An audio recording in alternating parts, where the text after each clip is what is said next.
I nderuar atë të dashur vëllezër dhe motra më Krishtin. Sot e gjithë kisha ortodokse ka panajër. Sot është Pashka e Verës. Pra kemi dy Pashka. Një që e festojmë për ngjalljen e Krishtit dhe sot quhet Pashka e Verës sepse sot kisha është mbledhur në këtë të kremte ku kujtojmë, përjetojmë fjetjen, varrimin, ngjalljen dhe transferimin e tërshenjtës Virgjeshës Hylincë Zonja Shëmari në qiell. Pra është një gëzim i jashtëzakonshëm, është një festë e madhe. Dhe ne të krishterë ortodoks jemi përgatitur për këtë festë për gati 2 javë, duke filluar që nga data 1 deri më sot ne të krishterët kemi kreshmuar, kemi agjëruar sepse ne kemi imituar tërshenjtën Virgjeshën Zonja Shëmari, e cila para se të largohej nga kjo botë, si largohen gjithë njerëzit me anë të vdekjes, ajo lutej, ajo kreshmonte, ajo agjëronte dhe bënte veten gati kur t'i vinte ora prej Perëndis që të shkonte në qiell. Dhe thuhet se kur ishte duke u lutur në kopshin e Gjetsemanit, u shfaq kryengjill i Gabriel dhe i tha: Hylince, nëna e Zotit, përgatitu se për 3 ditë biri dhe Perëndia ynë do vi të marrë shpirtin që ta çojë në qiell, në mbretërinë e qiellit. U gëzua e tërshenjta. Kishte vite që lutej për këtë që ajo të shkonte tek biri i saj, te Perëndia i saj. Dhe u kthye në shtëpi. Tradita thot që pemët e Selvis u porun përpara saj. Dhe kur vajti në shtëpi dhe takoi mikeshat e saj, tha: "Unë do të largohem për 3 ditë. Prandaj do të bëhem gati." Filluan të qarat, filluan lotët, por e tërshenjta tha: "Mos qani, mos lotoni, unë nuk do t'ju braktis. Edhe atje në qiell do të jem me ju, do të lutem për ju." Dhe kaluan 3 ditë dhe ajo bë gati, u shtri në shtrat për të dhënë shpirtin tek biri i saj. U dëgjua një zë i fortë, zë bubullimash, dhe me re u shfaqën apostujt, të cilët ishin shpërndarë në të gjithë botën dhe erdhën për ta përshëndetur tërshenjtën Virgjeshën Zonjën Shëmari për t'i dhënë përshëndetjen e fundit. Dhe të gjithë, duke filluar nga apostulli Petro, nga apostulli Pavli dhe gjithë apostujt e tjerë, e përshëndetën Virgjeshën Hylincë me lot, me dhimbje.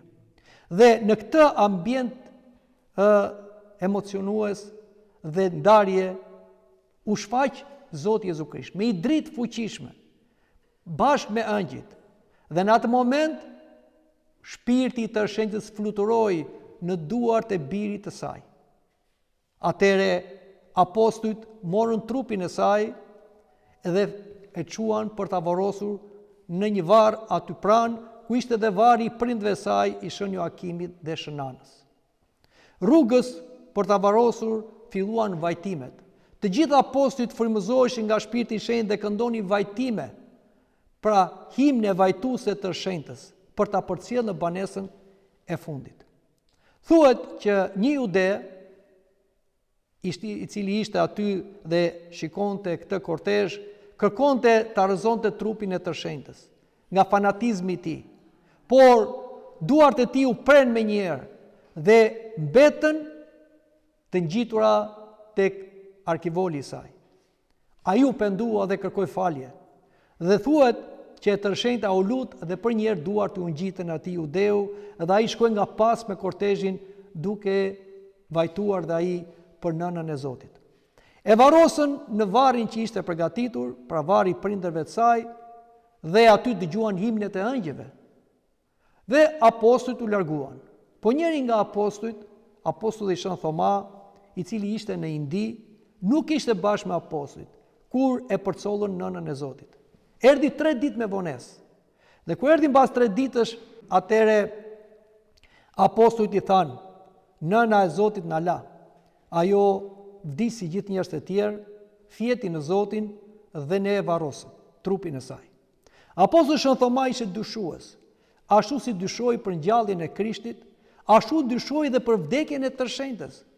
Thoshte është e pamundur që nëna e jetës, nëna e Zotit Krisht, të mund të vdes. Dua ta shoh trupin e saj. Apostujt nuk e bindën dot dhe më në fund e quante varri. Hoqën gurin dhe në atë kohë varret ishin si pun guvash në shkëmbë dhe shikojnë nuk ishte trupi i tërshenjtës. Apostulli Thomai dëgjoi himne dhe ngriti syt lart dhe pa që e tërshenjta ishte ngjallur dhe po ngjitej nga angjët në qiell. Atëre si dëshmi e kësaj mrekullie e tërshenjta hoqi ripin e mesit e hodhi nga qiejt apostulli Thomai, i cili e priti atë rip dhe me gëzim të madh e përshëndeti, duke i lënë ai përshëndetjen e fundit të tërshenjtës. Ky rip është dhe sot e kësaj dite, është në malin e shenjtë, në manastirin e Vatopellit, është relikja që kemi nga Nëna e Zotit. Kush ka qenë atje, do të shikojë një mrekulli. Kush e puth atë rip, aty janë gjithë aromat e botës. Një mrekulli aromatike dhe një bekim i madh që vjen nga ripi i tërshenjtës, si një dëshmi se ajo ishte një person real, si gjithë njerëzit e tjerë, por ajo është më e bekuar nga të gjitha gratë. Njeriu më i shenjtë që ka të jetuar në tokë. Madje me shenjtërinë e saj, ajo te kaloi dhe fuqirat angjëllore. Ajo ishte më e përulura nga të gjithë dhe pranoi fjalët e kryeëngjëllit dhe u bë Nëna e Zotit. Lindi birrin e fjalën e Zotit në mish. E dha për shpëtimin ton. E riti dhe kur ai shkoi në kryq, edhe ajo ishte bashkë me të poshtë kryqit. U bashkëkryqëzuar në frymën e saj, në shpirtin e saj, dhe provoi dhimbje shpate në zemër, sepse ai që do shumë edhe vuan shumë. Ishte ajo e para që pa ngjalljen e Krishtit. Ishte ajo që qëndroi me apostujt në ditën e Pentekostis. Ishte ajo që lutej për apostujt dhe për botën. Por ishte edhe ajo, si gjithë njerëzit e tjerë, si gjithë fëmijët e Adamit, do kalonte nga procesi i vdekjes. Por vdekja, varri, nuk e mbante dot trupin e saj, sepse trupi i saj i tërë virgjër, sepse ishte virgjëresh para lindjes, virgjëresh në lindje, virgjëresh mbas lindjes. Trupi i saj i papikluar bashkë me shpirtin e saj nuk mundet të prishej, të kalbej, ashtu si trupi i Krishtit. Dhe mbas 3 ditësh tham që ajo u ngjall. Nuk u ngjall nga vetja, u ngjall nga fuqia e birit të Krishtit, i cili është i pari i të gjallëve, dhe na dha një shembull që ashtu siç u ngjall ai, do ngjallemi dhe ne, dhe na e tregoi këtë te nëna e tij, të cilën e ngjalli, dhe trupin dhe shpirtin na mori në parajs, dhe e kurorëzoi atje bashkë me Atin dhe me shpirtin e shenjtë si mbretëresha e qiellit, edhe e dheut. Këtë festojmë sot.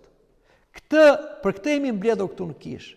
Kjo është një ngjarje e zakonshme që nuk ka lidhje vetëm me tërshenjtë të Vigjereshën Zonja Shëmari, sepse neve ndoshta mund të themi, çfarë fati pati kjo grua?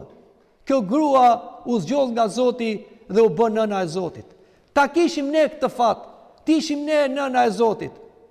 Por a dëgjuat ungjillin? Kur një grua që po dëgjonte Krishtin që fliste, i tha: "Lum ajo që të ka mbajtur në barkë dhe të ka dhënë gjë." Po çfarë tha Krishti? Më të lumur janë ata që e dëgjojnë fjalën e Perëndisë dhe i binden. Dhe në një vend tjetër i than Krishtit, ka ardhur nëna, vëllezërit dhe motrat e tu që ishin bijtë e Josifit. Çfarë tha Krishti? Kush më është nën, kush më është vëlla, kush më është motër? Dhe pa nga turma që po dëgjonte. Ata që dëgjojnë dhe bëjnë fjalën e Perëndisë, ata më janë nën, ata më janë vëlla, ata më janë motër. Çfarë do thotë kjo? Ashtu si e tërshenjta Vigjeresha Zonja Shëmari u bë nëna e Zotit dhe i dha mish fjalës, u bë njeri fjala nëpërmjet asaj, edhe Krishti vjen brenda nesh dhe bëhet Krisht tek neve. Ne bëhemi Krishtër dhe Krishti nëpërmjet nesh lëviz, vepron. Prandaj ti je i krishter është gjë e jashtëzakonshme. Ti je i krishter, nuk je si njeri i zakonshëm. Ti je i krishter, je Krisht. Je biri i adaptuar i Zotit. Je mbushur me shpirtin e shenjtë. Je Perëndis i pashirit. Dhe diçka tjetër. Ne bëhemi nëna e Krishtit kur e pranojmë Krishtin dhe e përçojmë tek të tjerët me anë të fjalëve dhe veprave. Ne bëhemi vllau dhe motra e Krishtit kur ecim bashkë me Krishtin duke zbatuar porositë e tij. Pra, edhe neve në ardhëm mundësi të bëjmë nën, vlla dhe motër e Krishtit, në frymë, në shpirt, të dashur të krishterë. Kjo e kremte e madhe është dhe për neve. Sepse shpeshherë neve mendojmë se vdekja është asgjësim. Madje këtu afër kësaj kishe kemi dhe varre. Kemi të afërmit tanë. Dhe ne të krishterët vërtet përpara vdekjes qajmë, lotojmë, hidhërohemi, por ne nuk dëshpërohemi. Sepse ne të krishterët e shikojmë vdekjen si një gjumë. E bëri Krishti të tillë, me ngjalljen e Lazarit, me ngjalljen e tij, me ngjalljen e nënës së tij. E bëri një gjumë. Pra, vdekja është si një gjumë për një kohë më të shkurtër. Dhe ashtu si ne grihemi nga gjumi, kështu do ngjallemi. Prandaj ne nuk kemi frikë nga vdekja. Prandaj ne nuk dëshpërohemi kur na vdes dikush. Por dhe kur i afrohemi vdekjes vet, nuk dëshpërohemi. Por e shikojmë vdekjen si një kalim, si një portë që hapet për të shkuar tek Zoti. Të gjithë do vdesim. Asnjëri nga ne nuk do shpëtojë vdekjes, sepse do shpagojmë mëkatin e Adamit. Por Krishti e bëri vdekjen një portë. Pra, të kemi një vdekje të krishterë. Të vdesim si të krishterë. Çdo të thotë, ti je gati. Krishti na thot një fjalë, rrini zgjuar dhe jeni gati, nuk e dini ku vjen Zoti shtëpisë. Do me thënë, duhet jemi gati të pagëzuar, duhet jemi gati me pendim rrëfim, duhet jemi gati të kunguar, duhet jemi gati të kishëruar, duhet jemi gati duke zbatuar porositë e Perëndis. Kjo do thotë ti je gati. Një pyetje duhet i bëjmë vetes sonë. Në qoftë se Krishti sot më kërkon jetën, shpirtin, a jam gati? Ashtu si Eulindësia që u bë gati dhe priti që biri i saj të marrë shpirtin e saj në dorën e tij? A jemi gati? Do thot dikush, jo, unë nuk jam gati, unë nuk do të vdes tani, u kam frikë. Po asnjëri nga nesh nuk ka bërë kontratë me vdekjen. Pra vdekja vjen si ajduti, çështja është duhet bëhemi gati, sepse mund të vi papritur. Dhe duhet jemi gati që ta presim Zotin, që të marrë shpirtin ton, dhe mos të shkojmë në botën e vdekjes, në had, në nën tokë, të vuajmë nga demonët. Ku shkojnë atje? Ata që s'bëjnë gati, ata që s'pagëzohen, ata që nuk ungohen, ata që nuk rrëfen mëkatet, ata që nuk luten, ata që nuk vigjilojnë për shpëtimin e shpirtit tyre. Kështu pra, sipas shembullit dhe imitimit të Ylindsës, në kreshmim, në lutje, por dhe në vdekjen e saj, në fjetjen e saj, ne duhet bëhemi gati. Prandaj kjo e krente është për ne. Dhe ne nuk kemi frikë nga vdekja. Vdekja u tekalua, vdekja është një gjumë, ne presim gjalljen e të vdekurve. Që u vërtetua në Krishtin, u vërtetua edhe në nënën e Krishtit, që është nëna jon. Amin.